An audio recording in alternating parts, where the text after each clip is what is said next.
Alors, suite et fin du bilan.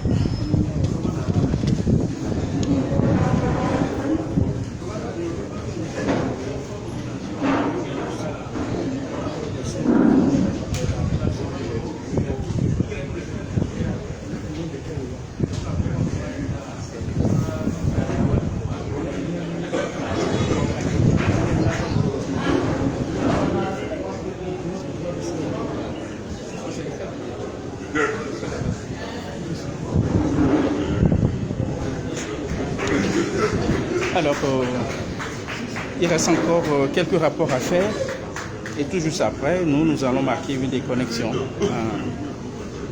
Vous voyez à l'écran deux prélats de chapelain, Monseigneur Jean-Bertin Abobi-Ataï, que vous connaissez si bien, historien de son état. Chers frères et sœurs, nous allons donc reprendre la session de clôture de notre année pastorale. Monseigneur Laurent, vous avez la parole. Poursuivons avec la présentation des rapports. Nous donnons encore la parole au Père Gapé sur le traitement du personnel laïque en service dans nos institutions ecclésiales.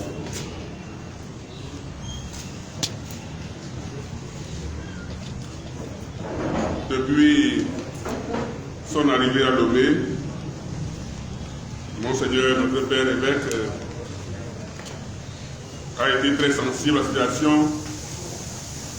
de ce qu'on appelle habituellement les employés, le personnel laïque en service, au service de l'Église. Et c'est pour cela que dans sa lettre pastorale de l'année qui finit, il nous a invités à réfléchir et à prendre les mesures appropriées pour améliorer leur situation salariale, entre autres. Je dis bien entre autres.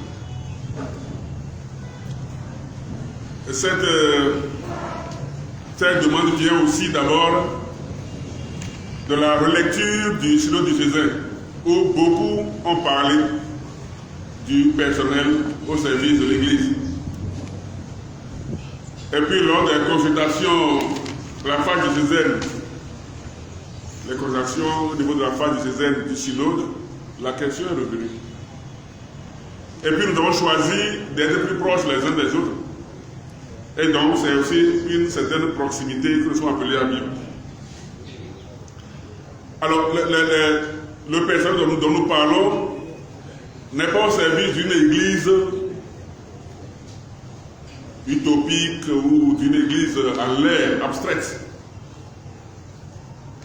Le personnel est un service de démembrement concret de l'église, paroisse, œuvre, institut, institution, etc. Et c'est pour cela que Monseigneur a entrepris de sensibiliser les prêtres sur la question et de nous inviter à nous engager dans le sens de l'amélioration donc de cette situation-là. Et dans le cadre de la sensibilisation, il y a eu une formation qui est donnée aux prêtres les 25 et 26 janvier. Monseigneur a invité des inspecteurs du travail qui sont venus nous entretenir et répondre à nos questions. Il a eu essentiellement 3 interventions, je dirais, magistrales. Et puis, plein de questions, je dirais trop de questions.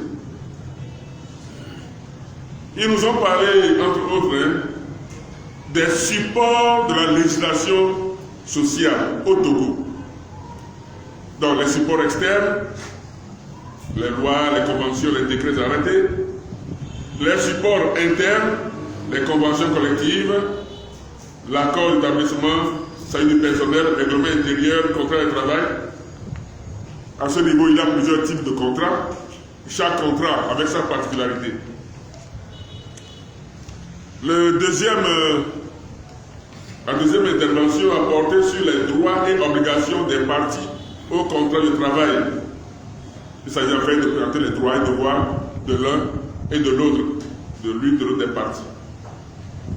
Et les non-respects de ces droits et devoirs entraînent des conflits. Et c'est pour cela que la dernière intervention avait porté sur la gestion des conflits, depuis les négociations jusqu'au tribunal où les questions sont traitées. À la suite, au fur et à mesure de ces interventions, eh bien, nous avons posé plein de questions aux orateurs.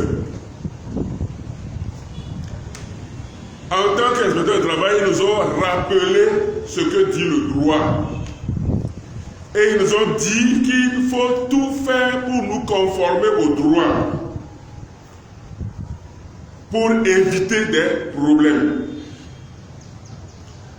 Alors, je vous donne justement quelques exemples de questions qu'on a posées. Un curé qui est en paroisse, qui voit venir une personne qui demande des sous tout le temps, il lui dit, mais est-ce que tu peux venir sacler un peu là, de temps en temps, je donne de l'argent? Et l'inspecteur lui dit, attention, vous entrez dans un contrat. Voilà, c'est pour dire qu'il y a des choses que nous faisons là aussi, sans savoir, on croit bien faire, mais on tombe sous le coup de la loi. Donc vraiment, il faut faire attention. Et les inspecteurs nous ont invités à nous rapprocher régulièrement des directions du travail de nos zones pour qu'ils nous aident justement à régler cette situation-là ou à les prévenir que c'est important.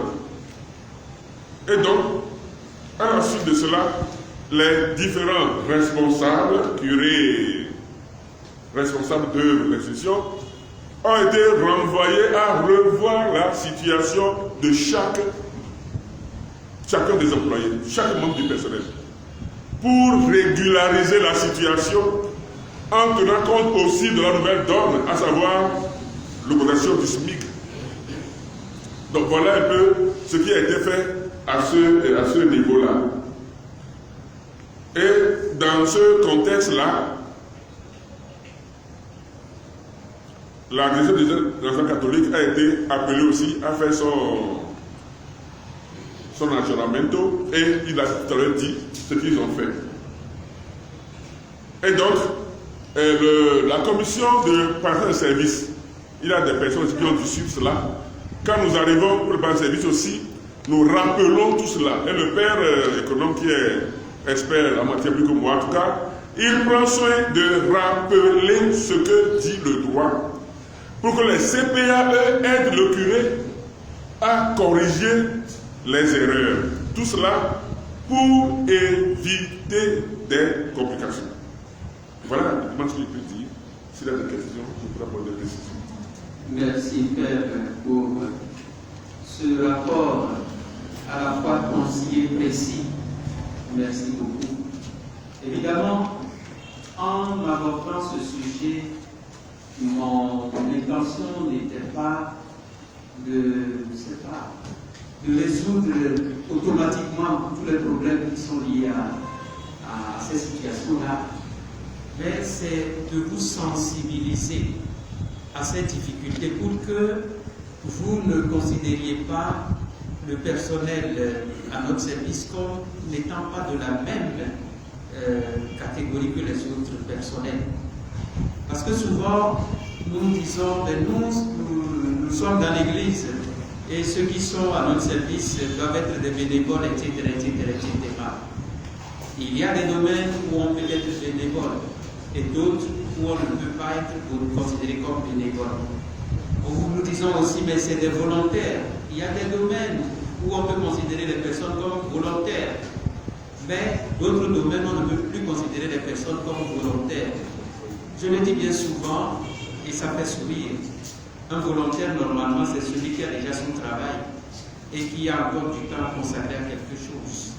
On ne peut pas considérer ce qu'on fait pour gagner sa vie comme étant du volontariat, à moins que ce ne soit transitoire ou provisoire. Je crois que vous le saisissez. Dans certains pays, les volontaires, ce sont souvent des gens à la retraite, qui ont déjà leurs conditions, leurs traitements, qui ont tout, et qui ont du temps maintenant à mettre à la disposition de certaines institutions. Chez nous, il se fait que souvent ce sont des jeunes qui n'ont pas d'autres occupations et que nous considérons comme volontaires. Donc faisons beaucoup attention à la manière dont nous engageons les personnes, parce que demain, ce sont des situations que nous ne pourrons pas justifier. Donc mon intention, ce n'est pas tellement de résoudre comme par un bâton magique toutes les situations qui se retrouvent dans nos paroisses, dans nos institutions, mais de nous éveiller à la question et de considérer chacun personnellement, chaque employé personnellement, pour voir quelle est sa situation, quel devrait être le traitement à lui réserver, etc. Je pense que l'objectif que nous nous étions fixés dans une large mesure a été atteint. Le travail maintenant revient à chaque paroisse, à chaque institution, d'identifier les personnes concernées pour voir concrètement, avec l'aide, l'assistance des inspecteurs de travail, des conseillers, etc., pour voir comment résoudre certains problèmes ou régler certaines situations. Merci au Père Capé pour cette présentation brève et bien donnée. Je vois une main levée. Monseigneur Laurent, vous avez la parole. Merci, Monseigneur. Oui, vous avez levé, vous approchez du micro pour votre inquiétude. Vous donnez votre nom pour l'Assemblée citoyenne. Merci, Père Archevêque. Merci, Père. C'est Alexis Santoine de la paroisse Notre-Dame de l'Adoption de Benjicamé. Je voudrais savoir si l'équipe qui est chargée de ce traitement du personnel a le pouvoir de suivi aussi. Par exemple, après avoir fait la formation, s'ils peuvent venir sur les paroisses, voir comment les choses fonctionnent pour les aider à aller vite. Parce qu'on a passé toute l'année, puis on était là à l'ouverture et c'était vraiment un point crucial par rapport à la pastorale, mais enfin, quelque part on n'a pas vu trop de changements. Je ne sais pas si l'équipe a le pouvoir de suivi pour pouvoir venir parfois faire des visites et voir si les choses avancent au niveau des paroisses.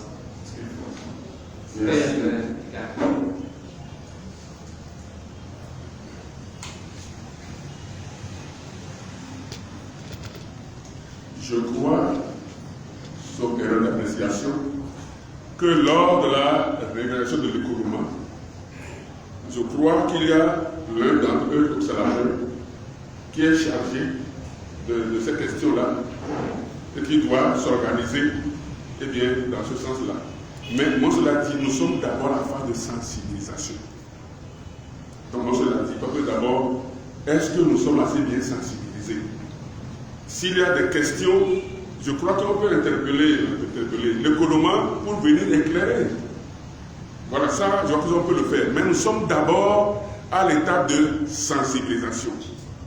Tout à l'heure, dans mon exposé, le père économe me disait qu'il fallait vous dire que aucun employé de l'Église ne doit être considéré comme être un sous-employé par rapport à la loi. C'est ça la sensibilisation. Donc, qu'on prenne conscience. Qu'on prenne conscience de la situation aussi des paroisses où la situation financière pose problème.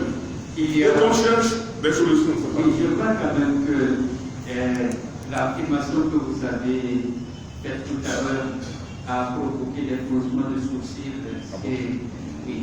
Bon, simplement parce qu'il considère que peut-être qu'il y a une seule forme de contrat. Oui, il n'y a pas une seule forme de contrat. Il y a des prestations de services aussi.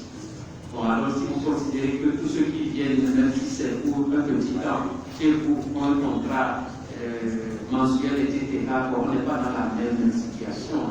Il y a des prestations de services, etc. Bon, et on peut s'entendre sur cette forme de contrat.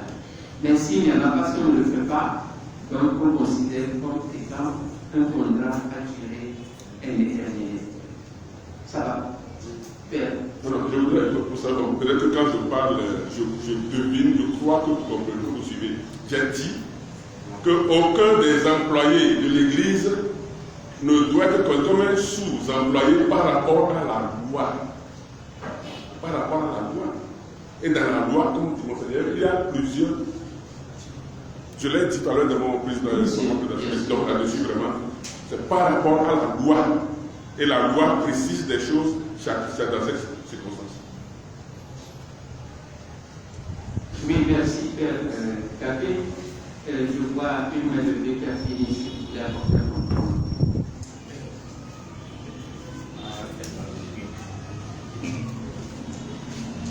Bon, je vais intervenir pour préciser 2 points.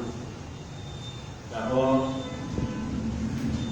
aucun employé aujourd'hui ne doit être en dessous du SMIC dans nos paroisses et institutions. C'est supérieur ou égal à 52 500. Quand vous faites un contrat à durée indéterminée, CDI, et le SMIC concerne ceux qui n'ont aucune qualification, aucun diplôme, aucune qualification. Bien, maintenant, il y a le contrat à durée déterminée qui est obligatoire. Dès que ça vous lie à quelqu'un, vous devez l'écrire. Il commence le travail ce jour, à cette date, et finit peut-être 6 mois après. On ne discutera pas plus tard de la fin de son contrat. Il va savoir d'avance, vous aussi pouvez savoir d'avance. Et gare à vous, si chemin faisant, on avait fait un contrat pour le renvoyer. C'est là où commence la difficulté. Et en troisième, le Conseil de le dire, il y a les prestations de services. Un blanchisseur, par exemple, un jardinier qui n'est pas là tous les jours. Mais pour faire comprendre à la personne qu'il est prestataire de service, il faut qu'à la fin de chaque mois, il vous adresse une facture. Une facture du service à accompli. Et c'est suite à cette facture que vous lui payez. Donc, facture signée par lui. Voilà, merci. Merci. Juste pour éclairer et ouvrir encore les éclairages, en matière de contrat de travail, j'ai quelques exemples. Il y a le contrat indéterminé. Quand vous engagez quelqu'un qu'il commence à travailler, il n'y a aucun texte. La loi togolaise dit c'est d'office un contrat à durée indéterminée. Quand vous n'avez rien écrit, après un mois vous le payez, la loi togolaise dit que c'est un contrat à durée indéterminée. Un CDI. Donc ça c'est le... C'est pas au CDI, c'est ça. Non, il n'y a pas de... Voilà, donc ça il faut le savoir quoi. Sur nos paroisses, il faut qu'on le sache. Maintenant, il y a d'autres types de contrats. Contrat déterminé, contrat saisonnier, contrat de bourgère, contrat à temps partiel, contrat de stage, contrat de travail intermédiaire, intérimaire. Il y a tout cela quoi. Il y a des différents de contrats. Donc, quand vous recevez la personne, on nous dit qu'il faut que nous sachions déjà de quel type de contrat il s'agit et d'aller voir qu'est-ce que le droit dit de ce contrat-là et respecter ce que la loi dit par rapport à ce contrat-là. Voilà, c'est un peu cela. Vous voyez, à Kapamé, j'avais organisé la même rencontre avec les inspecteurs de travail. Pourquoi? Parce que j'avais constaté que parfois, un curé qui arrive fait venir une nièce ou sa soeur ou une personne qui lui est assez proche comme cuisinière ou comme femme de ménage. Et puis après, quand on transfère le curé ailleurs, le nouveau curé qui vient considère que la personne ne répond pas réellement aux caractéristiques, aux qualités d'une cuisinière, etc. Peut-être que la fait venir parce que juste le traitement qu'il voulait lui assurer, on n'était pas grand-chose. N'ayant pas un grand travail, elle a accepté de venir là-bas et elle s'est contentée de prendre 25 000, etc. Voilà le crédit sont là. Un nouveau crédit qui vient et il veut recruter une autre cuisinière. Est-ce qu'il peut le faire? Est-ce qu'il peut le faire? Parce qu'il y a désormais un contrat de travail à durée indéterminée. Puisqu'il n'y a eu rien d'écrit. C'est vrai, c'était sa nièce, mais la nièce a été engagée. Et il n'y a rien qui a précisé que c'était à titre, je ne sais pas, familial, etc. Donc ce sont ces situations-là qui se créent parfois et qui mettent vraiment à l'aise. Vraiment à l'aise. Et si vous la renvoyez, cette cuisinière, et que par hasard, elle avait des connaissances au niveau de l'inspection du travail, vous allez vous retrouver devant l'inspection du travail et pour licenciement abusif. Donc ce sont ces situations qui existent. Il y en a tellement. Bien, vous allez dans un village, une dame vous confie sa fille, ou bien son fils, qui est à l'école, dit mais moi c'était mon père. Bon, je voudrais qu'il reste avec vous pour acheter quelques petits services en papa. C'est bon, bien volontiers, il a 15 ans. Bon, il travaille, bon, je ne peux pas parler du travail des enfants encore parce que c'est un autre sujet. Et finalement, il reste là, il a 18 ans. Il continue le travail. Bon, qu'est-ce que vous venez de faire? Vous avez engagé quelqu'un? Bon, bien sûr, vous payez les frais scolaires, tout ça. Vous l'avez engagé. Si demain vous lui demandez de partir, je dis, mais bon, moi, je n'ai pas autre chose à faire, je n'ai que ce travail. Comment ça va se passer par la suite? Ça va aboutir ou ça va atterrir sur le bureau de l'inspection du travail. Voilà des situations auxquelles il faut faire extrêmement attention pour que déjà en engageant quelqu'un, on sache à quelle catégorie appartient le contrat qu'on veut stipuler avec cette personne. Ça va. Bien, je pense que nous pouvons continuer. Oui, monsieur, j'allais dire à nous, mais d'accord.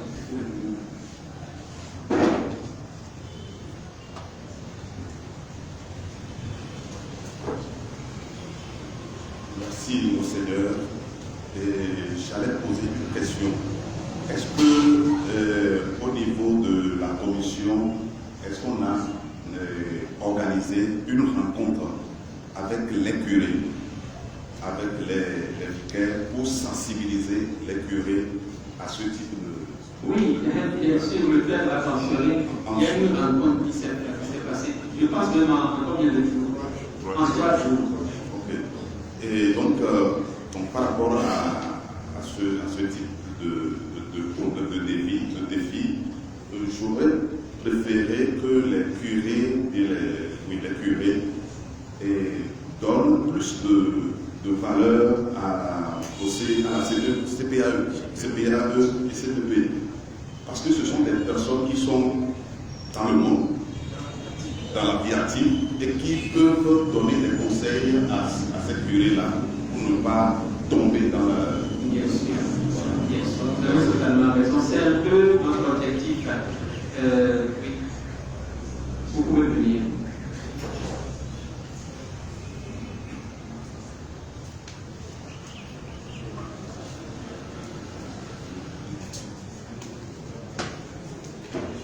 Merci, Monseigneur. Je suis Charles Allézan. Je suis président de l'association des employés laïcs de l'Église catholique au Togo. Voilà. C'est l'association des employés laïcs de l'Église catholique au Togo. Et je voudrais juste dire que parfois, ce sont les membres des CPAE ou du CPP qui créent des problèmes dans les paroisses et institutions parce qu'ils font croire aux curés ou au clergé que non, on va faire comme ceci, ça va aller, ça va. Non.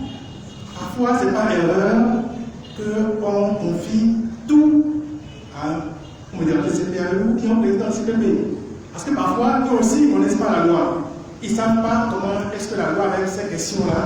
Et ils pensent que, bon, comme on est en église, ça peut passer. Non. Parfois, c'est ça qui amène le gros problème. Et donc, comme on le dit, il faut toujours chercher à voir les personnes les mieux outillées pour nous accompagner dans ce processus-là. Moi, je suis juriste, j'ai fait le droit du travail et on ne peut pas oublier ou négliger ce que dit Monseigneur par rapport à ça, ce que dit le Père aussi par rapport à ça. Quand vous voulez embaucher quelqu'un, on peut demander service à quelqu'un. Il faut savoir déjà quel type de service on veut demander. Ça va durer combien de temps? Quel type de contrat il faut faire pour que la personne puisse être dans ses droits et combien on va lui payer pour les prestations. Tout cela doit se faire. Malheureusement, on nous considère comme des syndicalistes. On nous fuit et on ne demande même pas des conseils à l'association qui est là et qui souvent recueille ces questions-là dans les différentes paroisses et institutions. Les questions nous viennent, mais comme on pense qu'on est rebelle, on ne nous approche pas trop. Mais il faut dire, ce n'est pas une question de rébellion, c'est plutôt nous, je dis souvent, qui calmons les employés pour que les questions n'éclatent pas trop vite ou trop tôt. Donc il faut que nous prenions ça à cœur pour que nous puissions les respecter comme il faut. Parfois, c'est juste une question de langage, des abus de langage, des abus de pouvoir. Donc, je veux juste situer cela pour qu'on ne pense pas qu'il faut confier directement les affaires au CPA ou au CPP. Non, ça dépasse parfois les questions du CPA ou du CPP. Merci beaucoup. Merci. Voilà, c'est surtout une contribution. Je pense que l'essentiel, c'est que nous soyons tous sensibles à cette situation, que nous y soyons sensibles et qu'on ne considère pas qu'il s'agit d'une question totalement banale qui ne nous concerne pas. Voilà, cela dit, je donne la parole à Monseigneur Coran pour la suite du programme. La suite, c'est un homme qui va intervenir. Père Coran.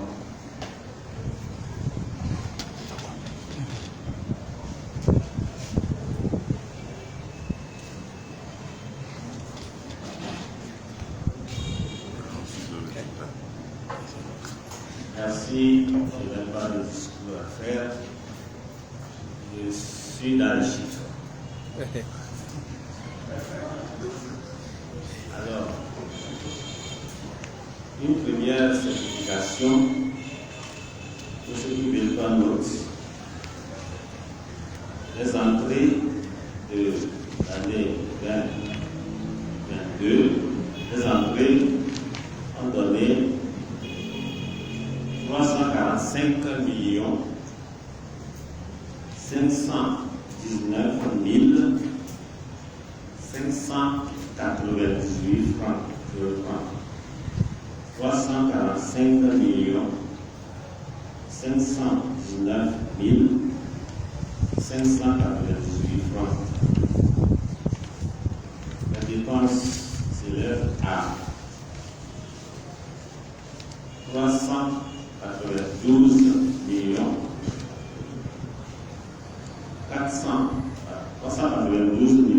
247 190 francs. 392 millions 247 190 francs. Ce qui dégage un sort négatif de 46 millions 727 592. 46 millions 727 592. Maintenant, je rentre dans les détails. Dans la recette, je vais le lire et la contribution des paroisses. Je vais les donner en gros. Si vous voulez le détail, je vais les donner. Contribution des paroisses à la recette 95 millions 497 142. Les subventions reçues de l'extérieur, aide aux États africains et aux biens ordinaires au 2016 s'élèvent à 14 millions 557 321. Le revenu des loyers, la boutique, etc., 29 millions 470 456. Les ventes, maison, les ménages, les carrés, le comptable. 18 164 700. Les intentions de baisse au OM. 55 millions, controversé avec le 55 millions 400 635 francs. Ce que nous avons pu récupérer sur les frais médicaux des uns des autres, 23 974 508. De la librairie Mon Pasteur, les résultats, la part qui revient pour les résultats de l'année 2020 et 2021 s'élève à 54 630 873 francs. Les baisses de binage versées, 1 88 600. Les quelques intérêts, 36 799 307. Les quelques intérêts, 36 millions. 36 599 307.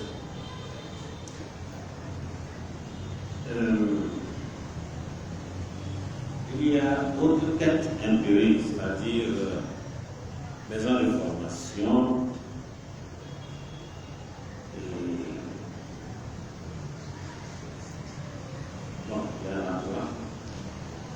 c'est l'heure à 9 443 256. Intérêt bancaire 322 200. Autre qui est 322 000. Intérêt bancaire. Autres frais récupérés.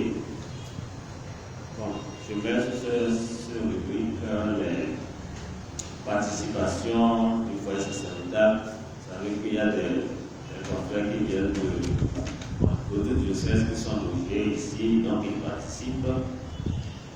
Leur participation de l'année s'élève à voisine 2 millions quelque chose. Bon. Mais il y a mis ici 4 126 100 francs parce que, quand par exemple, je viens dans ce petit détail, je ne sais pas si vous l'avez dit, quelqu'un a voyagé, il a demandé qu'on lui prenne de l'argent pour son billet, et puis quand il a remboursé, alors ça rentre dans le faire récupérer. Son billet se levait à 2 quelque chose. Ça veut dire que les faire récupérer ici s'élève à 4 136 100. Donc, je finis avec les recettes. Maintenant, les dépenses. Ça sera légèrement plus long. Alors, nous achetons des biens de messe pour la session. Pour vendre 14 888 146. Le vin même, la commande ne se lève pas tant. La commande est autour de 11 millions. Mais les frais de douane et les démarches à faire, là. Nous avons dépensé pour la consolation de la mer 3 165 572. Pour l'assurance émise les 2 semestres, 43 899 269. Pour le culte, alors, pour faire le culte, nous avons les sœurs à la disposition de la sacristie de l'évêché. Nous avons les cérémoniaires, cela, la dépense s'élève à 1 643 295. Le bureau de la traduction biblique, 635 097 francs. Carburant de voiture, 5 516 177 francs.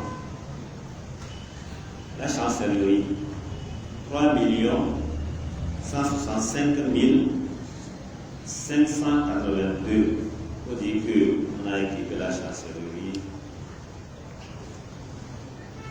Courriers et journaux, 179 200. Donc, aux nécessiteux, 314 075 francs. Électricité et groupe électrogène, 7 351 079 francs. Gaz domestique, 158 325. Équipement de bureau, 1 412 060 francs. Fourniture de bureau et consommables, 2 58 369. Édition, cahier et registre comptable possession, 2 577 800. Équipement liturgique.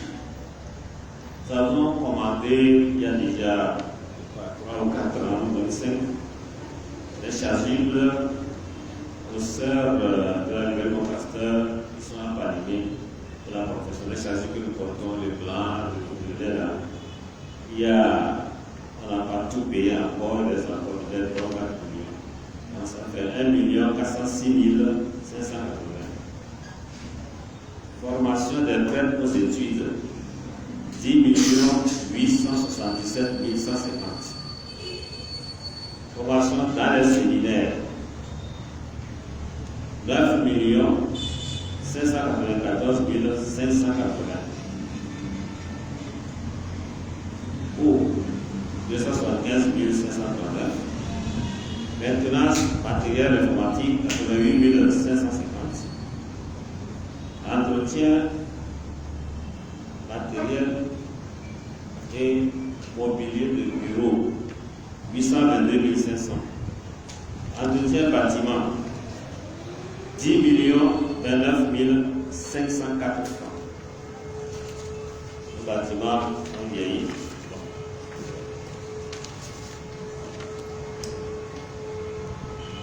Entretien véhicule.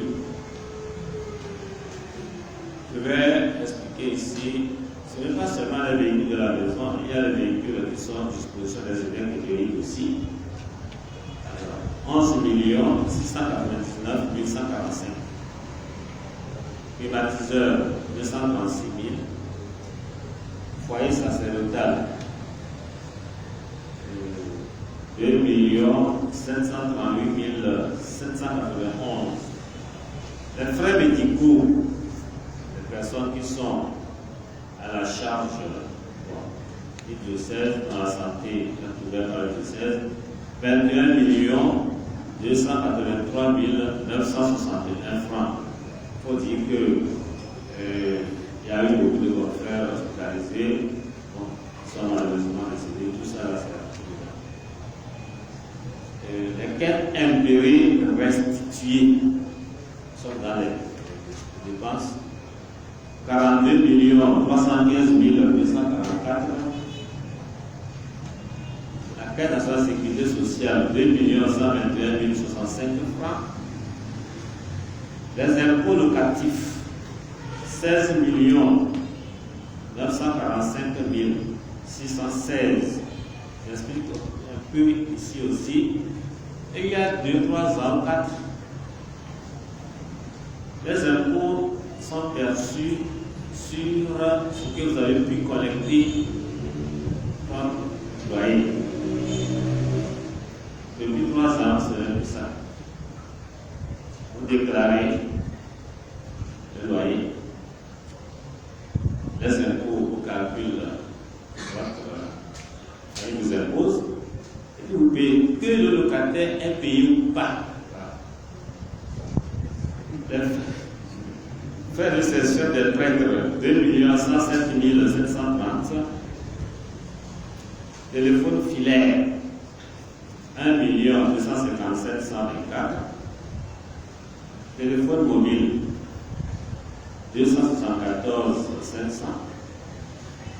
assurance automobile 731 862, salaire, viaticum et émolument 49 240 305, restauration 2 835 000, retraite sacerdotale 340 000,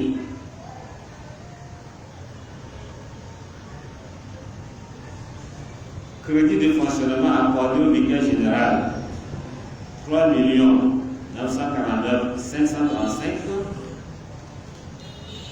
crédit de fonctionnement accordé à l'enseignement religieux 3 188 757, crédit de fonctionnement accordé à l'aumônerie hôpitaux Villeneuve 3 996 545, crédit de fonctionnement accordé au petit séminaire 4 535 000, crédit de fonctionnement accordé autres institutions, Collège Saint-Joseph, je vais d'abord Collège Saint-Joseph en parenthèse parce que c'est lui qui a fait la plus grosse partie. Le Collège Saint-Joseph sera engagé et chaque mois pratiquement, nous lui versons 1 500 000. Vous avez passé 1 million, mais c'était tellement lourd que si vous mettez 500 000 fois 10, déjà ça fait 5 millions. Donc nous avons ici 5 581 000. Crédit pour construction quasi parade de Gameseba 1 515 000. Crédit pour construction quasi parade de Zégulier 5 700 000. Investissement, commande de paille de Suzanne, première tranche, 20 370 000. Pastorat d'évocation, 242 580. OM payé aux prêtres, 50 483 000. Honoraire avocat conseil, 50 000. Remboursement frais médicaux aux prêtres, 4 244 362. Je m'arrête un peu tout à l'heure. Je disais que nous sommes restitués à 24 millions de choses comme ça. On a remboursé 4 millions. Alors, le reste devait chevaucher sur l'année 2023. Parce que EMI a changé. EMI a aussi un partenaire que nous appelons MSH qui traite désormais directement les factures d'hospitalisation, d'ordonnance, etc. Et ils se sont trompés de compte bancaire, numéro de compte bancaire, au 3e trimestre, etc. Donc, ce qui fait que c'est à partir de 2023 que nous avons reçu la majeure partie des remboursements, fin cette année 2022 et début 2023. Donc, je ne serais pas étonné si je dis c'est 4 244. Le gros lot a été en janvier, février, mars. Diverses cotisations, donc CET, etc. 3 150 000. Les obsèques et inhumations, 4 626 239. Le gardiennage, 2 903 600. On a 4 gardiens dans la maison, 2 de nuit, 2 de jour.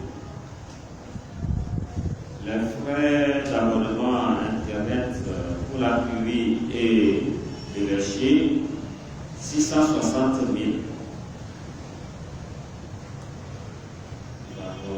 Les frais de buanderie, 300 000.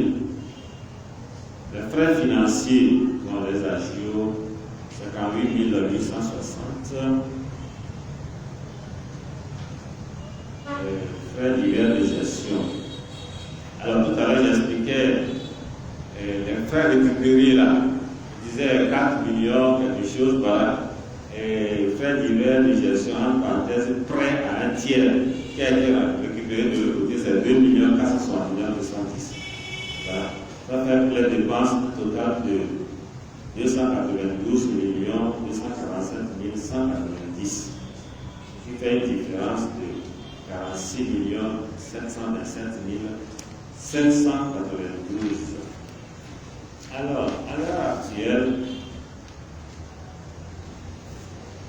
nous avons, on a demandé de vous signaler les grosses charges que nous avons encore en cours pour le grand séminaire. Il a demandé à chaque diocèse une contribution du tout grand séminaire va se mettre de 70 000, ce qui fait 14 millions pour assurer cette levée. Comme vous appelez ça, contribution, apport diocésain pour le fonctionnement des grands séminaires Tichao et Lomé et Moitié. Pour le petit séminaire, ils ont demandé une assistance pour clôturer l'année. Cela s'élève à 5 259 160 francs. On s'est demandé qu'on leur paie par les 5 000 de OSS. Et ce que doit le petit séminaire comme contribution à OSS s'élève à 1 110 000 francs. Bon, ce qui fait qu'actuellement, nous avons besoin de 20 960 160 francs pour soulager les deux séminaires grands et petits. Bien, je sais que certainement une question va sortir. Bon, moi, tout ce que je pense moi. Un différent de 40.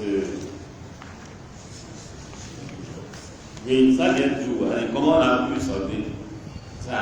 Je vais savoir cette question-là. Eh bien, c'est l'année 2022 qui a connu cet exercice, bon, je dirais extraordinaire, et où les dépenses étaient incompressibles. Mais le résultat de l'année 2021 a donné un résultat positif excédentaire de 32 351 051 francs. Alors, ça fait que on a puisé beaucoup dans ça et sur tout ce qu'il y avait sur les comptes bancaires que nous avons. Voilà. Je vous fais grâce d'un détail lorsque vous en posez des questions là-dessus. Merci.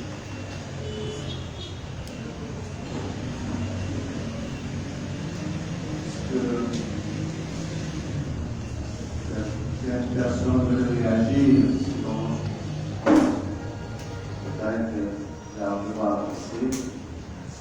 Il y a un point très important pour lequel nous avons réservé dans 50 minutes, on va adopter, c'est la présentation de gauche de la prochaine pastorale de l'Église. Je laisse Monseigneur. Merci, Père Fini, merci, Monseigneur Laurent Bogo. Le Colomba est un organe particulièrement important de la diocèse. Et si j'ai tenu à ce que le Père Écolombe présente les états financiers, c'est pour que nous ayons une idée au moins de ce qui rentre et de ce qui sort. Malheureusement, le solde est négatif de près de 46 millions, alors que les charges ne sont même pas encore terminées. Nous avons encore besoin de pratiquement 1 million. Donc j'espère qu'entre-temps, il y aura d'autres contributions qui permettront de résoudre cette difficulté. Évidemment, ce que le Père Fini a présenté ne pouvait pas aller dans tous les détails. Donc si d'aventure vous avez des questions à poser à ce sujet, vous pouvez approcher les gouvernements pour avoir les éclaircissements nécessaires. L'objectif de cet exercice auquel j'ai soumis le père économe étant de vous donner au moins une idée synthétique des dépenses et des recettes de l'archidiocèse. Nous allons maintenant passer à la dernière partie de notre rencontre qui concerne la présentation du thème de l'année pastorale 2023-2024. Dans mon mot d'accueil ou d'ouverture de cette clôture de l'année pastorale, j'ai déjà indiqué, même si cela n'a été que brièvement fait, j'ai indiqué que le thème pastoral portera sur l'évangélisation et l'inculturation. La lettre est déjà en phase de rédaction et elle est structurée essentiellement en 3 parties, suivies d'un agenda des activités devant se réaliser dans les doyennés. La première question concernait le titre même donné à la lettre pastorale. Pour le rappel, je vous donne les 4 formulations que je vous ai soumises et dont j'attends finalement le choix qui viendra des doyennés. Je les lis juste à titre de rappel. Évangélisation en profondeur de nos personnes et de nos cultures. C'était la première formulation. La deuxième, pour une évangélisation inculturée de nos personnes et de nos réalités. La troisième formulation possible, l'évangélisation face à nos cultures, défis et opportunités. Et la dernière, l'évangélisation face à nos cultures, portant des fruits authentiquement africains et authentiquement chrétiens, en me référant au message du Saint-Pape Jean-Paul II lors de sa visite au Togo le 8 août 1985. Évidemment, ces formulations sont susceptibles d'amélioration, de correction et de suggestion de la part des divers doyennés. J'attends donc jusqu'à la fin du mois d'août pour avoir vos formulations de manière à retenir le titre définitif de la lettre. La première partie de cette lettre portera probablement le titre « Approche théologique ». Qu'est-ce que nous entendons par évangélisation? À l'heure de la contestation même de l'évangélisation au nom de nos cultures africaines, l'évangélisation est-elle encore nécessaire sur un continent qui considère que l'évangélisation est une forme d'aliénation, de colonisation ou de négation de nos cultures? Qu'est-ce que l'évangélisation? Je pense qu'il est nécessaire de retourner aux définitions, même aux aspects doctrinaux de l'évangélisation, pour que nous puissions pour que nous ne tombions pas dans le risque de considérer l'évangélisation comme étant la négation de nos cultures. La deuxième question à clarifier sera l'inculturation. Entendons-nous vraiment par inculturation? Et là, nous allons nous référer aux documents magistériels qui vont nous dire en quoi consiste l'inculturation. Et puis, la troisième articulation de cette première partie sera qu'est-ce qu'une évangélisation inculturée? En quoi consiste une évangélisation inculturée? La deuxième partie de la lettre abordera le thème quelques lieux d'inculturation. Comment doit s'opérer l'inculturation? Quels seraient les aspects visibles de l'inculturation?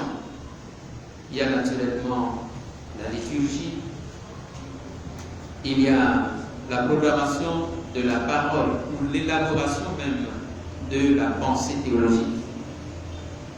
Et il y a les sacrements et les sacramentaux. Et c'est là, sur ce terrain, que vont se déployer surtout nos réflexions. C'est-à-dire nous allons aborder certains aspects de nos cultures qui demandent une attention particulière par rapport à l'évangélisation et à l'inculturation. Je cite, par exemple, la sortie de l'enfant. Qu'est-ce que nous devons faire par rapport à la pratique actuelle des sacramentaux?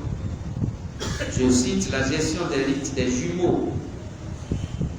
Est-ce que nous pouvons essayer de trouver une réflexion inculturée par rapport à ce fait culturel de nos traditions? Je pense au veuvage. Il y a divers rituels qui ont été proposés. Je crois que cette année, nous allons nous pencher sérieusement sur cette question et voir comment l'évangélisation doit rejoindre cette pratique culturelle de chez nous. Il y a tous les rites funéraires que nous connaissons. Comment porter l'évangile au cœur de ces réalités.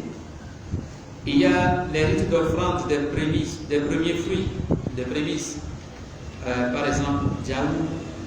Qu'est-ce que nous pouvons faire comme réflexion par rapport à cela? Il y a les rites de réconciliation entre individus et entre les familles, ou entre les familles. Quelle réflexion pouvons-nous faire à ce sujet? Il y a les rites de vénération des ancêtres par rapport à la communion des saints. Nous ne pouvons pas simplement écarter de notre réflexion ces rites sans aider nos fidèles à comprendre de quoi il s'agit et surtout sans les aider à répondre à une question qu'ils se posent. Est-ce que nous pouvons pratiquer ces rites? Il faudrait que nous arrivions à trouver des réponses ou des orientations à nos fidèles. Et puis, il y a toutes les formes de libation vécues dans nos traditions, et cela en parallèle un peu avec les litanies des saints, etc. Voilà autant de chantiers sur lesquels va se déployer notre réflexion pastorale au cours de cette année.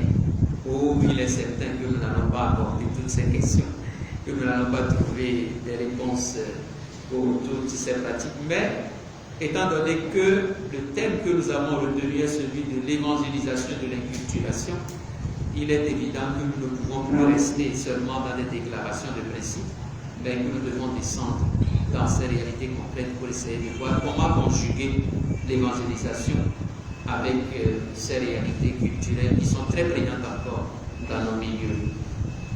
La troisième partie de la lettre pastorale proposera quelques principes et directives. Comment devons-nous réaliser concrètement l'inculturation par rapport au fait que nous aurons identifié? Il y a des principes que nous rappellerons, des principes de l'inculturation que nous rappellerons. Et la dernière partie, comme nous en avons l'habitude, consistera à faire une programmation pour que dans les doyennés, on sache ce qui va se faire chaque mois, quel thème sera abordé chaque mois et quelle serait la méthodologie à suivre dans les doyennés pour faire la remontée vers le bureau qui sera chargé de faire le recueil des propositions. Voilà globalement la lettre pastorale que je me propose d'écrire et pour laquelle je solliciterai bien entendu vos contributions également. On l'a déjà pris comme objet de notre examen pastoral lors de la révision des décrets synodaux. Le thème de l'inculturation, le thème de l'évangélisation a déjà fait l'objet de beaucoup de réflexions. Il y a tout un rapport qui a été envoyé. Je puiserai dans ce rapport-là pour faire les linéaments de cette lettre qui vous sera proposée. Évidemment, lorsque nous allons nous rencontrer pour la rentrée pastorale, la lettre ne sera pas totalement prête. J'en présenterai quelques éléments pour que nous essayions de voir ce qui peut être retenu, ajusté, etc. et qui peut constituer comme des balises sur ce sujet assez délicat, mais incontournable, qui est celui de l'inculturation de l'évangile chez nous, dans nos personnes et dans nos cultures. Voilà. Voilà en quelques mots le défi auquel nous allons essayer de répondre à travers la lettre pastorale dont nous avons même déjà commencé la rédaction. J'espère que la grâce de Dieu nous aidera à produire un texte assez important pour nous faire avancer sur ce chemin assez délicat, mais une fois encore, je le dis, incontournable, de l'inculturation de la foi chez nous.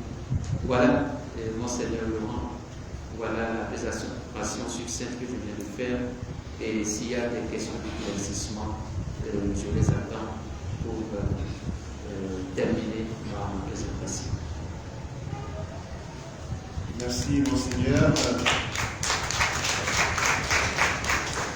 de rester aussi dans cette contrainte du temps. Le programme vous réservait 30 minutes. Vous en avez fait largement moins que cela, pour que nous puissions gagner du temps sur le point à suivre. Monseigneur, reste ouvert à vos éventuelles questions. 5 minutes pour cela.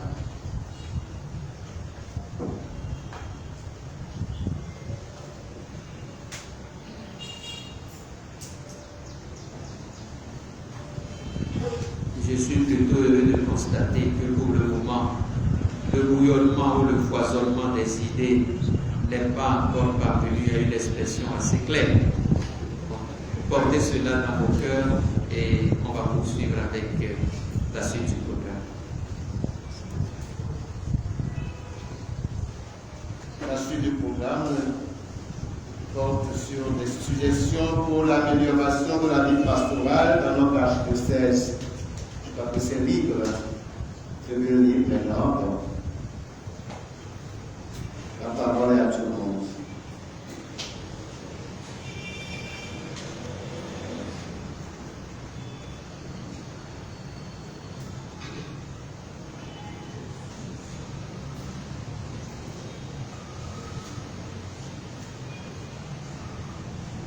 J'ai bien l'impression que la fatigue a anéanti votre réactivité. Mais bon. Oui, merci.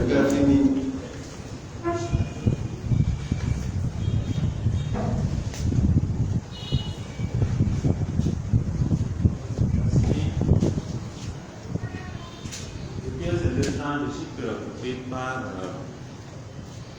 la présence effective de nos prêtres auprès des catéchumènes de nos paroisses. Quand j'allais célébrer dans les séances secondaires, j'ai constaté que les catéchistes, parfois, ils répondent à des questions posées par les catéchumènes, mais qui ne sont pas des réponses justes. Il y a même eu des catéchumènes qui ne connaissent le curé que soit à la veille de leur baptême ou de leur deuil. Alors que par rapport au passé, le curé devait passer régulièrement. Il n'y a pas eu de catéchumènes qui ne connaissent pas son curé. Avant de d'être baptisé, dans le curé.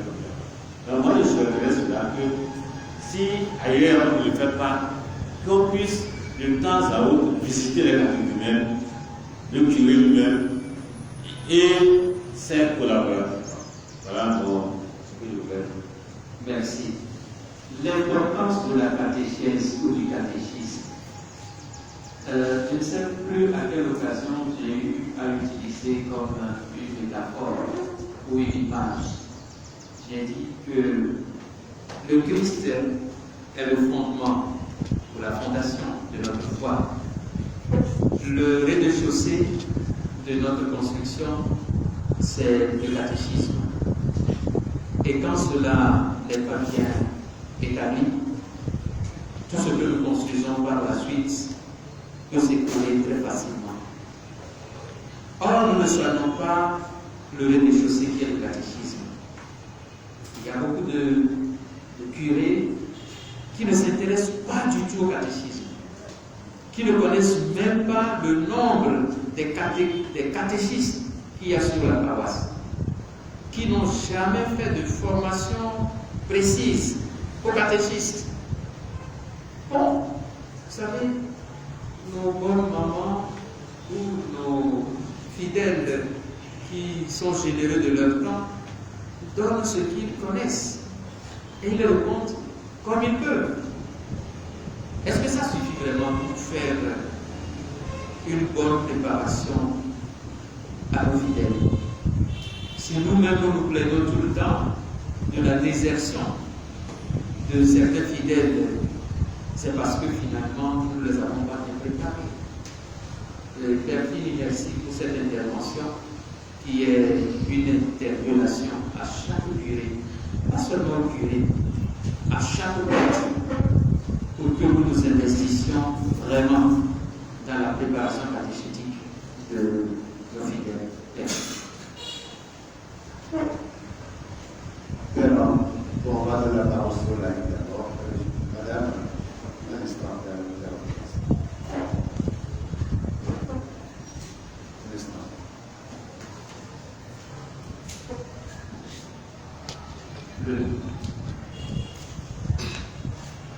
Je reprends au nom de Thérèse Apollo. S'il vous plaît, j'ai une suggestion à faire par rapport à la création des CCCB. On sait que ce sont les fidèles qui font partie des associations, des mouvements, qui font partie également des CCCB. Maintenant, nous faisons des cotisations dans ces associations. Et dans les CCB aussi, si quelqu'un vient, certains veulent faire le mariage, on donne des enveloppes. Si on veut faire sortir d'un bébé, anniversaire, tout ça, là, il y a des cotisations encore à faire. J'aurais souhaité, si on pouvait envoyer une note pour interdire au moins autre cotisation dans les CCB, ça ferait que beaucoup vont adhérer à ces CCB. Je vous remercie.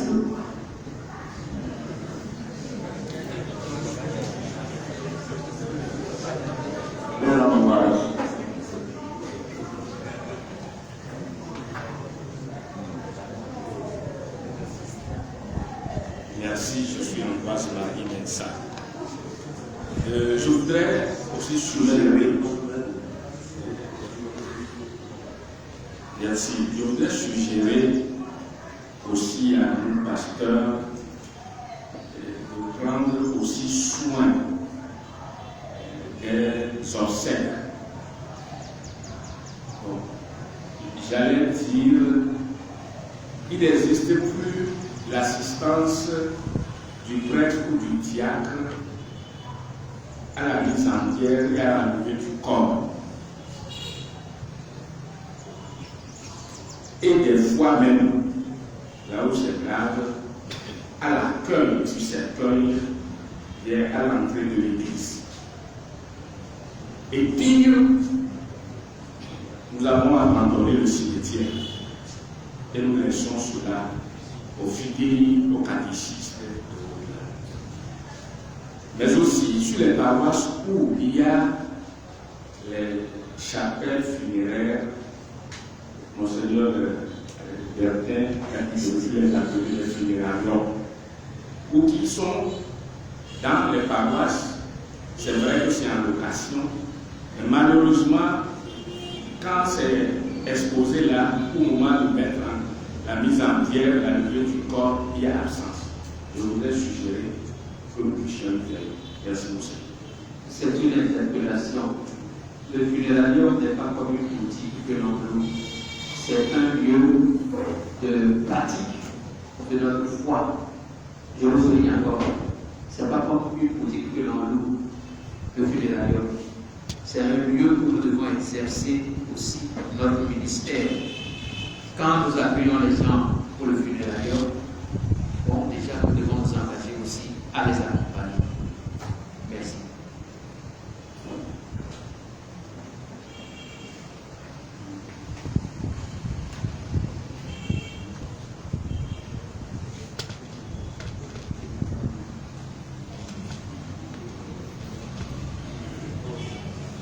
t'ai présenté avant, Alexis Antoine. Ma première suggestion, c'est que ces états-sur de paroisse ou les curés aient plus d'écoute de des membres des conseils pastoraux. Parce que parfois on a l'impression qu'ils ont des idéalités, ils viennent, on vous invite, vous perdez votre temps à venir, vous faites vos suggestions, mais à la fin, le gars a quelque chose en tête et c'est ça. Tout ce que vous avez dit, c'est que vous avez fait des décisions inutiles, à la fin, il savait ce qu'il allait faire et il est quand même dessus. Et bon, moi je voudrais qu'on ait plus d'écoute par rapport au conseil et aux discussions dans les groupes. Et aussi l'écoute des paroissiens. Parfois les paroissiens sont frustrés et ils expriment, mais on fait comme s'il n'y a rien qui se passe et on continue. Et à la fin, ça devient plus frustrant que dès le début. Donc c'est ce que je voudrais proposer.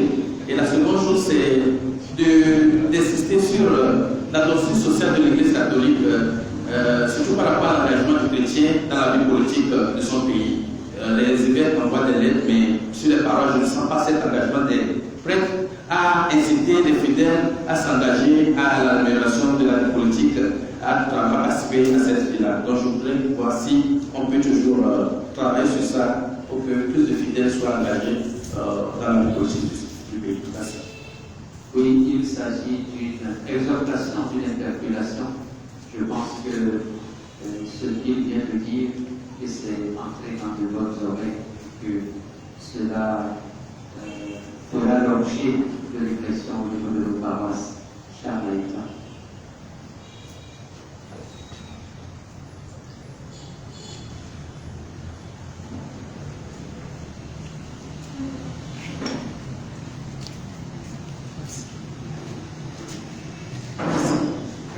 Je voudrais faire deux suggestions. La première, c'est par rapport au thème de l'année pastorale qui vient, je me suis rendu compte que ce serait l'occasion de profiter pour aider nos fidèles chrétiens dans les paroisses à approfondir leur foi. Je crois qu'on peut parler des chrétiens qui ont une foi, une grande foi, une foi enracinée dans le Christ. On sera sûr qu'ils vont pas déserter l'Église. Je me rappelle une problématique dans la présence chrétienne en 2002. C'est pourquoi les fidèles désertent-ils l'Église? Pourquoi nos fidèles désertent-ils nos églises? Et je n'oublie jamais cet article parce que je me suis rendu compte en travaillant longtemps dans la région de Marie, les raisons que les gens avancent pour dire c'est pour cela qu'on a quitté l'Église. Je me dis, si on travaille un peu en profondeur dans nos paroisses, on pourrait retenir plus nos fidèles. Et je crois que le thème qui vient là, c'est peut-être le défi pour nous dans les 5, 10 et 20 années à venir, c'est de pouvoir convaincre nos chrétiens que nous sommes chrétiens comme nous sommes avec nos origines, parce que les gens sont en guerre contre nous, parce qu'on dit qu'on laisse nos cultures dénaturées, détruites par l'évangile. Donc on doit profiter de cela pour former un peu plus nos paroissiens dans nos paroisses. La deuxième chose, c'est peut-être exhorter à plus de solidarité entre paroisses. Je sais qu'il y a des paroisses qui sont en zone urbaine et d'autres qui sont en zone rurale ou en zone plus difficile. Ne serait-il pas bien que des paroisses puissent prendre sur eux chaque année de soutenir des paroisses qui sont en zone plus difficile d'accès ou de situation socio-économique? C'est des questions qui nous torturent parfois quand on voit ces situations dans les zones assez difficiles à vivre. Donc, est-ce que, au lieu de faire des œuvres dans nos paroisses, parfois qui ne sont pas tout à fait indispensables, parce que j'en constate personnellement, je me dis, est-ce que, par exemple, construire une grotte pour une paroisse qui a déjà construit la grande église, la belle église, est-ce que ça ne peut pas aider une autre communauté un peu plus difficile? C'est des questions de chrétiens laïcs que je suis, qui m'interpellent. Donc, est-ce que ce que je vais faire là, ce qu'on doit faire en paroisse, est-ce que c'est indispensable vraiment pour notre évolution dans la foi? Si oui, peut-être quand il faut le faire. Mais qu'est-ce qu'il y a d'urgent ici ou ailleurs qu'il faut faire pour soutenir, au lieu d'attendre toujours que des secours, des moyens viennent d'ailleurs? Merci beaucoup. Merci Charles. Vous savez, la question de l'évangélisation et de l'acculturation est tellement difficile et délicate parce que elle se trouve comme au confluent de réalités que nous ne maîtrisons pas totalement. La différence entre le culturel, etc. Mais nous ne pouvons pas évaluer cette question, surtout au moment de la contestation même de l'évangélisation.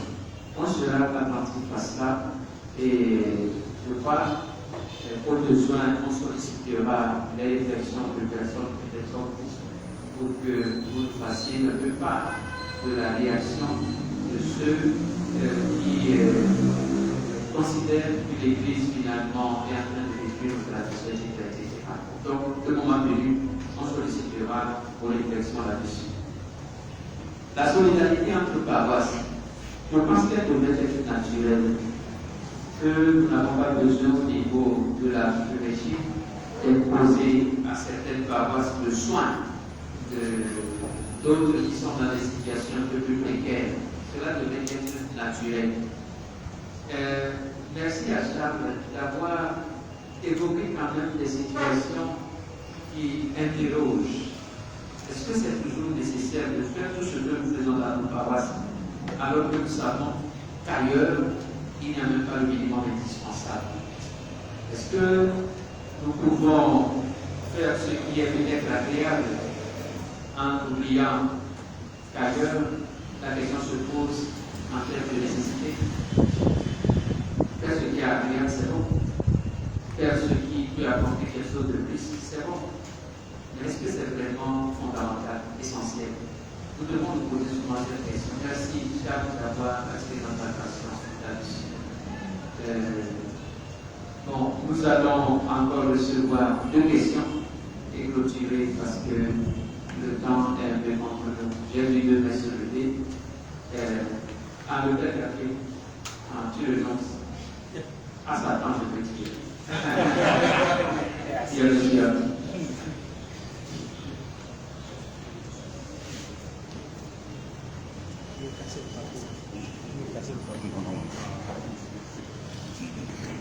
Merci, Excellence. Je me présente, je suis Lamou. Je suis le vice-président du CPP Antibes. L'année passée, j'avais posé une question. J'ai vu qu'au cours de l'année, la question n'a pas eu de réponse. Je sais très bien que l'archevêque a beaucoup de tâches qu'il accomplit et je le remercie pour ça. Mais je demandais l'année passée s'il peut voir dans son agenda comment il peut avoir une visite de paroisse de 2 jours, de 3 jours, rester à la paroisse, rester sur la paroisse, toucher du doigt tout ce qui se passe, au lieu de venir faire la confirmation et puis partir. Donc, s'il peut voir dans son agenda comment rester avec nous et voir ce qu'il y a comme défi au niveau de cette paroisse. Ma deuxième question, je l'ai aussi proposée, mais en offre, c'est de voir comment organiser, comme on l'a organisé la dernière fois par rapport à l'enseignement catholique, comment organiser une journée où les CPP, les vice-présidents de CPP et de CPAE se rencontrent, échanger et voir ce qui se passe ailleurs, comment on peut voir les dispositions à prendre et se mettre ensemble. Parce qu'il faut qu'on se connaisse, et qu'on voit comment vivre ensemble la pastorale. Voilà mes 2 questions. Je vous remercie. En réalité, il ne s'agit pas de questions. Je vois qu'il s'agit de doléances ou de propositions qui ont été faites. Si vous vous demandez à la famille comment j'avais organisé ma pastorale là-bas, on vous dira que pendant l'année, je visitais 5, 6, 7, 8, 9 paroisses en faisant 2 jours, 3 jours dans les paroisses, chaque année pratiquement. Mais en allant à l'objet de la réalité est assez différente. Je me suis rendu compte que si je devais prendre toutes les fins de semaine pour faire cela, il y aura plus d'autres activités à faire. Alors que dans la diocèse, il y a tellement de choses à faire. Mais je conserve ce que M. Lamour a dit. Ce que, même si je ne peux pas faire cela dans 5, 6, 7 paroisses, je peux passer au moins dans 2 ou 3 paroisses, je peux passer le temps, le week-end. À la famille, je vais étonner en le faisant. Et j'aime beaucoup ça. Donc, c'est quelque chose que je retiens. Donc, tout ça, ça dépendra aussi de la grâce de Dieu et donc, des conditions concrètes dans lesquelles on va évoluer dans les mois à venir. Une journée des CPP, des CPRE, est-ce qu'on a jamais eu à organiser cela? Jamais. Ok, je retiens cela comme une possibilité. Il y a eu des formations des CPP, CPRE, je pense que ça s'est fait dans le dernier, mais il n'y a jamais eu de journée des CPP. La formation des CPP, CPRE, on a quand même tenu quelque chose ici. Uniquement les CPRE, il y avait des CPP. Bon, donc une journée des conseils, CPP, CPRE. Mais est-ce qu'on pourra tenir une réunion aussi large? Les CPP sont, par exemple, en fait, le bureau de CPP. Ok. C'est noté. Monseigneur de Merci, Monseigneur. Nous allons continuer à bien voir.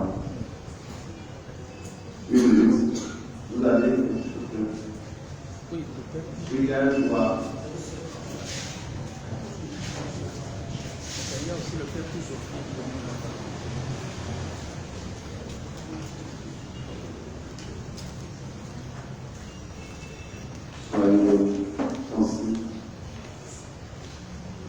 Merci mon père Gilbert. Je veux présenter Hilaire à table.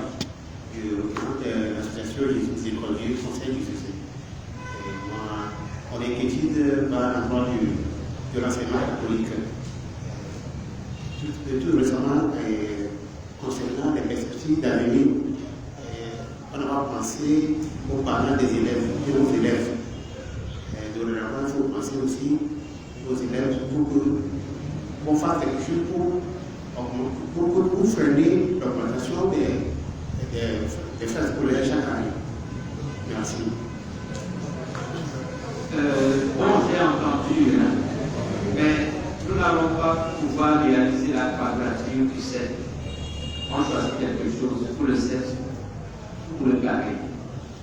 Parce que si nous voulons à tout prix augmenter le traitement des enseignants, si nous voulons payer la cotisation à la Caisse nationale de sécurité sociale, si nous voulons inscrire les enseignants aussi à l'INAM, il faudrait que les frais viennent de quelque part. Et puis, nous ne devons pas oublier que l'augmentation du SMIC a été faite à hauteur de 60%, si je ne me trompe pas. C'est quand même beaucoup. 60 combien? 57. 67%. C'est quand même beaucoup. Et nous ne pouvons pas ne pas prendre cela en considération. Je ne dis pas maintenant qu'il y aura une majoration excessive, mais sans majoration des frais scolaires, il n'y a pas de traitement possible. Il n'y a pas de solution possible pour la question des enseignants, surtout des enseignants volontaires. Je me réfère à une étude qui a été faite à la famille et qui, heureusement, n'a pas été adoptée. J'ai demandé aux inspecteurs, au conseil pédagogique, etc., d'aider le directeur diocésain à faire des scénarios. Si nous voulons payer, à l'époque c'était même 35 000, si nous voulons payer 35 000 aux enseignants volontaires comme minimum, comment est-ce que nous pouvons gérer nos écoles? Et la réponse a été qu'on devrait fermer toutes les écoles qui entraînent plutôt des dettes. Donc on a dit par exemple une école qui n'a pas un effectif de 100 élèves doit être fermée. Et à l'époque, on a trouvé que le nombre de classes fermées était important. Du coup, la solution, c'était 1. D'augmenter les frais scolaires, 2. Trouver d'autres sources de financement, et 3. De pouvoir peut-être instituer comme une contribution pouvant venir directement des fidèles. C'est ce que nous avons appelé le denier de l'éducation. Bon, si on ne fait pas, disons, une combination de ces 3 éléments, ce sera très difficile d'honorer l'engagement que nous avons pris d'améliorer le traitement des enseignants. Je comprends la préoccupation de Hilaire Akbabi, puisqu'il parle comme parent d'élèves. Si on doit encore augmenter les frais, où est-ce qu'il va les trouver? Je comprends. Mais si on n'augmente pas les frais, comment nous allons pouvoir, honorer nos engagements devant l'État? Il y a cette question-là aussi. Mais la réflexion est en cours. Le directeur du César a parlé d'une augmentation proportionnelle. On ne va pas exiger la même chose dans les villages que ce qu'on va exiger en ville, le niveau de vie n'étant pas le même. Mais l'augmentation paraît presque inévitable. Ça paraît presque inévitable. Avec les conséquences que cela va entraîner, bien sûr. Merci pour votre compréhension. Nous tiendrons compte de l'avis des parents d'élèves, mais je ne vais pas fuir la situation en disant qu'on ne fera pas d'augmentation. Elle paraît inévitable. Merci. Peut-être que vous avez le droit de Merci. J'aimerais juste une précision à propos de la journée de réflexion avec les membres des CPP. J'aimerais savoir si ce sera aussi avec les curés qui sont présidents du CPP ou bien c'est seulement les laïcs qui sont en formation en réflexion. Il faut ajouter le curé. Bon, moi je peux répondre un peu parce que c'est plus une question comme on avait fait dans notre doyen, que les conseillers du doyen, on se retrouve pour réfléchir ensemble. Ça c'était au niveau du doyen, on n'a jamais réussi à le faire. Donc le président est aussi concerné, je crois. La question portée à un niveau du haut du grand, comment l'organiser. Je pense personnellement aussi que la question d'une rencontre au niveau des CPP ne peut pas se faire sans le président des CPP. Maintenant, si dans des paroisses il y a des difficultés qui se présentent, je crois qu'il faut saisir le curé doyen par rapport à ces questions. Et si le curé doyen semble être dépassé par la situation, il y a un vicaire général qui est en charge des questions pastorales, donc le vicaire général doit être saisi. Voilà ce que je dirais. On ne peut pas convoquer cette rencontre et puis éliminer d'office les présidents des CPP. Enfin, c'est mon avis. Si maintenant il y a des contributions, avant qu'on ne tienne la rencontre, on peut faire parvenir de manière, j'allais dire, personnelle, et presque confidentielle, des sujets ou des éléments de réflexion. Mais pendant la rencontre, écarter les curés ne me semble pas être approprié. Merci, nous arrivons à la fin de la clôture de l'année pastorale 2022-2023 et avant de passer la parole à son Excellence pour la prière finale, et je dis ceci, nous marchons ensemble et nous sommes ici entre prêtres et laïcs. Beaucoup de questions échangées semblent être en direction des prêtres. Des suggestions ont été faites et cette question provient de frère Raïk, mais c'est ensemble que nous marchons. Et notre rencontre de cette matinée portera loin si nous faisons déjà écho de ce que nous avons changé ici. Sinon, ça va être en vase clos entre nos frères Raïk et mon cher confrère. Ce n'est pas une rencontre en catimini, mais nous sommes venus au nom des autres dans nos échanges. Partageons déjà avec eux les fruits de la rencontre ce matin. Monseigneur, je vous donne la parole. Monseigneur Laurent Kougou, vicaire général, Monseigneur Bertin Abogatani, vicaire général, Frère de mon Père, vicaire épiscopal, Père Donatien Tixel, cher Père délégué épiscopaux, chef de l'Étoile, chers confrères, chers frères et sœurs de la vie consacrée, chers délégués, chers amis. Clôturer une année pastorale, comme je le disais dans mon mot d'ouverture, c'est essentiellement rendre grâce au Seigneur pour le temps que sa grâce nous a permis de vivre.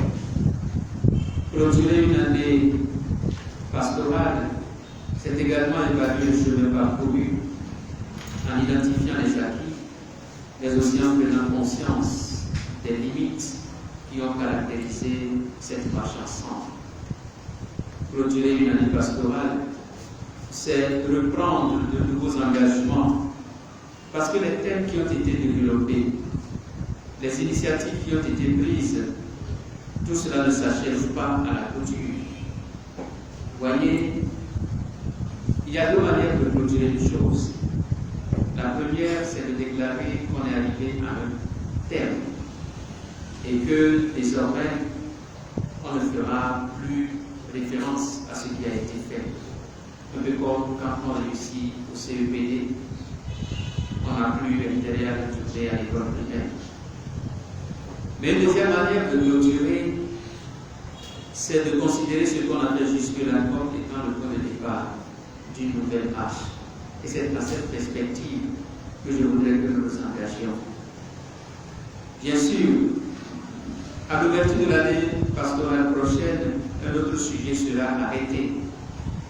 Mais il ne s'agit pas d'un oubli de ce qui a été fait jusqu'à présent. C'est sur les acquis antérieurs que nous allons édifier ou bâtir quelque chose de nouveau. Je vous dis merci à vous tous qui avez participé à cette clôture et au-delà de vos personnes, aux institutions et aux paroisses que vous représentez, aux communautés que vous représentez. Merci pour ce qui a été fait. Confions toutes ces questions au Seigneur. Après tout, nous savons que c'est lui qui a suscité ces initiatives à nous. Nous avons fait de notre mieux, nous déposons tout dans ses mains pour que sa grâce nous aide à aller encore plus loin.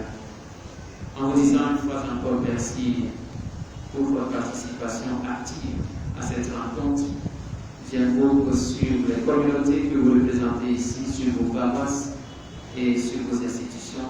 J'invoque l'abondance des grâces du Seigneur pour que nous poursuivions ensemble notre marche commune pour la construction de l'Église dont nous sommes à la fois les membres et les acteurs. Merci encore une fois d'être venus. Que la grâce de Dieu nous accompagne. Je vous remercie.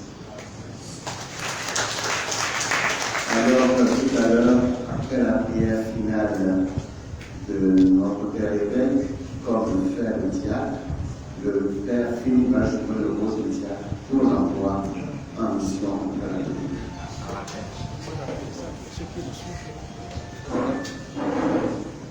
La prochaine rentrée pastorale, est-ce que quelqu'un peut regarder rapidement dans la lettre pastorale, je ne me rappelle pas la date, regardez en septembre,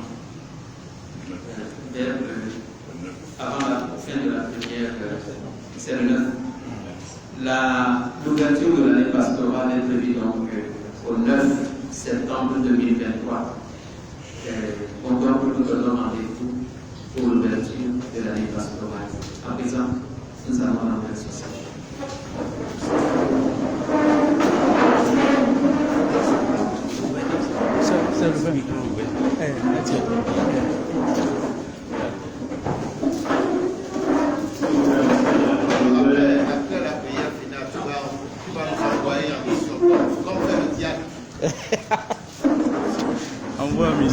père est pressé de vous annoncer